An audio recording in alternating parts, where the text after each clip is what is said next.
Hey guys, today I'll show you how you can find your Wi-Fi password on Windows 7. So let's get started. If your computer is already connected to a Wi-Fi network but you can't remember the password, Windows 7 allows you to view it without needing to log in to your router.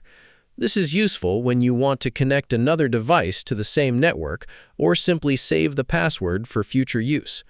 To begin, click on the Start menu and type Manage Wireless Networks into the search box. Open the Manage Wireless Networks option from the search results. A new window will appear showing the wireless networks that have been saved on your computer. Locate the Wi-Fi network you are currently connected to and select it. Then right-click on the network and choose Properties. When the Network Properties window opens, switch to the Security tab.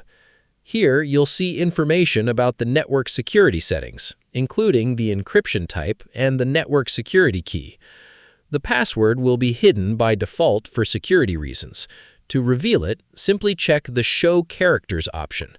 As soon as you enable this setting, your Wi-Fi password will become visible on the screen. You can now write down the password, save it somewhere secure, or use it to connect your other devices to the same wireless network. This is one of the quickest and easiest ways to view a saved Wi-Fi password in Windows 7 without accessing your router settings or using any third-party software. That's it. I'll be back with more in the next video.